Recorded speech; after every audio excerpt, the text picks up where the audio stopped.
everyone, welcome back to my channel, or if you are new here, welcome. My name is Ella and I make videos on Wicca, witchcraft and paganism. So as you can see in the title of this video, today I will be talking about home protection or space protection, let's say, as well as home welcoming or home warming, let's say. So as you may or may not know, we just recently moved to this apartment. So first of all, yes, that means a couple of things in the background will still be changing, but it also means that with it being a new space, I of course need to set up all my protection and all my wards and, you know, do all the things I want to do to have a spiritually cleansed as well as secure and safe sort of space, protected space, let's say. Yeah, I am going to be showing you a couple of the techniques that I use in this video. So a couple of the techniques I like to do every single month, and because it is currently a new moon, it's perfect to just cleanse everything and set up all your protection. You can also do it on a full moon. I prefer new moon for this type of endeavor, so yeah, it's up to you. But a couple of these things I like to do every month. Some of them I do weekly, some of them I even do daily, but it honestly just depends on you, what your feelings are in the situation that you're in, depending on if you have a room, if you have a dorm, or if you have an apartment or a house. A lot of these I do, especially if it's weekly or even daily, mostly more on a, like, I feel like I should, because maybe the feeling, you know, is just, maybe there's just something in the air and I'm like, you know what, let me just cleanse real quick. So some of them are simple quick cleanses, whereas others take a bit more time, take a bit more effort, and sometimes more ingredients. Now if you see anything in this video that you don't have access to, for example candles, I know sometimes people can't really burn anything in their house or their dorm, for example, you can definitely substitute a lot of these, or honestly most of these, with what works for you. So yeah, let's get right into the video.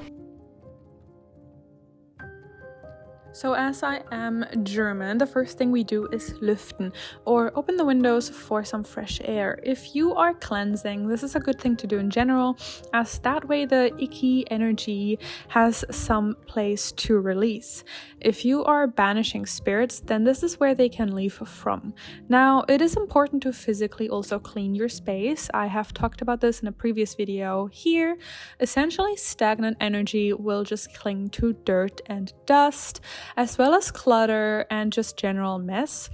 Cleaning and tidying your space will just immediately lift the energy.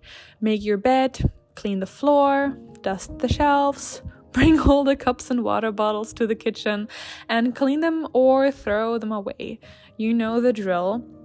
I just feel like even if you have a hard time cleaning, which I do, I have ADHD, it's very hard for me to just get up and clean. I like to just listen to podcasts or audiobooks and just kind of just do it. It's part of a cleaning process, and as a matter of fact, I actually devote my cleaning time to the deity that I work with, because she is kind of maybe somewhat associated with cleaning and keeping your home protected, let's say, as well as in order.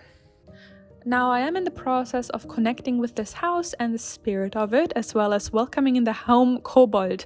This is a spirit known in Germany as helpful in the house. Sometimes they can play a few tricks or pranks, but usually if well treated, they will take care of the home, and they like warmth. So I leave offerings near the fire. I also have bells hanging on my door. These bells are consecrated and the sound cleanses and disperses any negative energy. It's simple as they chime every time someone enters. It's also good for having guests coming over frequently to cleanse their negative energy basically immediately. So if you practice witchcraft, you might already know plants are super popular, and that is because they have their own spirit, and I like to work with the spirit as well as use the protective properties of the plant. Now I am an animist, so if you are not, then I suggest simply getting plants for their protective properties. Next we have black salt. So this is a bit of a fun way to reuse some of your old spell work. Essentially, black salt is a mix of your old ashes and crushable bits and pieces, as well as whatever protective herbs and ingredients you have on hand. So you can use honestly whatever you like, whatever is associated protective in your culture or in your region. And I like to sprinkle some of this on our front door sill and near the windows, which I then sweep away every month to replace with fresh black salt. But yeah, this can be very, very versatile. It's really nice and handy, and I love that you can just, reuse some of your old spell work this way without having to throw it out.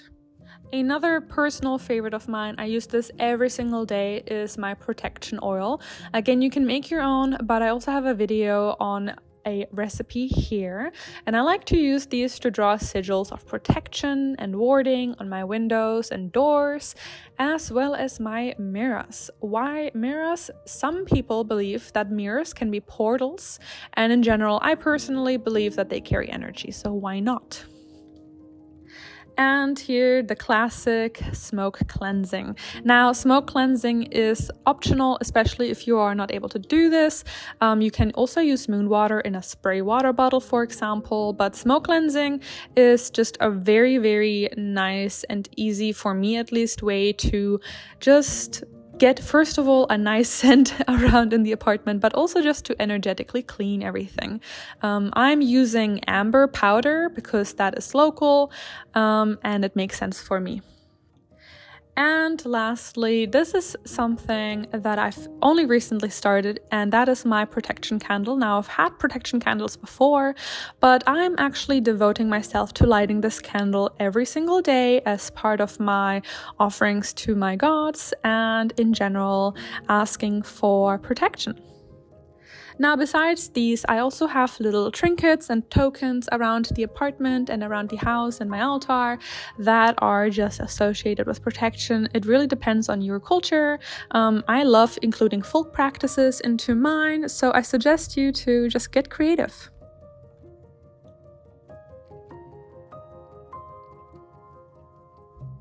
That was it for this video. I hope you enjoyed it, and I hope you are kind of feeling the vibe. I'm trying to do more like b-roll with like talking, doing voiceover. I feel like that's kind of cute. I'm not sure.